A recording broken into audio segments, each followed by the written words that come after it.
பிரச்சாரத்திலே விஜய் வந்த பிறகு ஒரு மாற்றம் வந்திருக்கின்றது.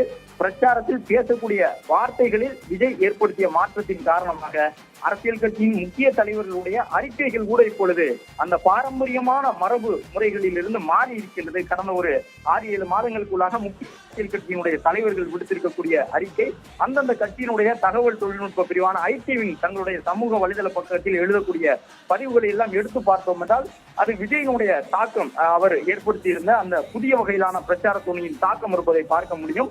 எனவே அதுபோன்று விஜய் உருவாக்கி இருக்கக்கூடிய அந்த கட்சி பாடல்கள் அவருடைய கட்சியின் தொண்டர்களுக்கு மட்டுமல்ல, அங்கே நின்று 4-5 முறை அந்த பாடலை கேட்கும் பொழுது இயல்பாக இருக்கக்கூடிய பொதுமக்களும் அந்த பாடலை முணுமுணுத்தபடி இருக்கக்கூடிய அந்த காட்சிகளை பார்க்க முடிகின்றது. எனவே பல்வேறு வகையில் விஜய்க்கு சாதகமான ஒரு அம்சங்களை இந்த தேர்தல் களம் அடுத்தடுத்து உருவாக்கி கொண்டிருக்கின்றது அவருக்கு. ஆனாலும் தமிழ்நாட்டு அரசியல் களத்தை பொறுத்தவரை வாக்காளர்கள் சென்று வாக்களிக்கக்கூடிய அந்த நொடி வரை இங்கே அவர்களுடைய வாக்குகள் எந்த கட்சிக்கு செல்லும் என்பதை தீர்மானிக்க முடியாது. பாரம்பரியமாக சில கட்சிகள் இருக்கின்றார்கள். பூத் அளவிலே ஒவ்வொரு வாக்குச்சாவடியிலும் அவர்கள் வலுவாக இருப்பார்கள். மாவட்ட அளவிலே பெரிய தலைவர்கள் இருப்பார்கள். அந்தந்த கட்சியிலே கட்சியினுடைய தலைவருக்கு எந்த அளவு முக்கியத்துவம் தருகின்றார்களோ அதே முக்கியத்துவத்தை மாவட்ட செயலாளருக்கு வழங்கக்கூடிய 2 பெரிய கட்சிகள் இந்த தமிழ்நாட்டில் இருக்கின்றன.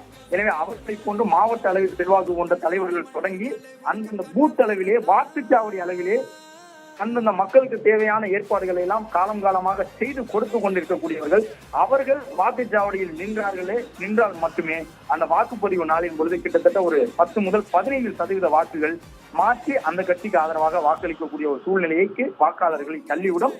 அவர்களுக்காக பூத் அளவில் நிற்கக்கூடிய நபர்களை பார்த்தவுடன் ஏற்கனவே ஒரு கட்சி வாக்களிப்போம் என்று வந்தவர்கள் கூட மனது மாறி அந்த பூத்தில் நின்றவர்களை பார்த்து அவர்களுக்கு வாக்களித்து செல்லக்கூடிய பல சம்பவங்களை தமிழ்நாட்டு அரசியல் களத்திலே வாக்காளர்கள் எளிதாக பார்த்திருக்க முடியும்.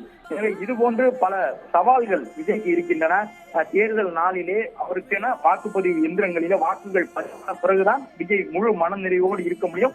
அதற்கு உள்ளாக பல சவால்களை விஜய் சந்திக்க வேண்டி இருக்கும். எனவே விஜய் ஏற்படுத்தி இருக்கக்கூடிய இந்த மாற்றங்கள் அவருக்கு சாதகமான ஒரு அம்சமாக அரசியல் களத்திலே மாற்றங்களை கொண்டு வந்தாலும் கூட அடுத்தடுத்து விஜய் எதிர்கொள்ள போகின்ற அந்த சவால்களை எல்லாம் கடந்து அவர் எவ்வாறு செல்வார் என்பதை பொறுத்துதான் தாவேகாவினுடைய எதிர்பார்ப்பு முழு அளவில் பூர்த்தியாகுமா என்பது தெரிய வரும்.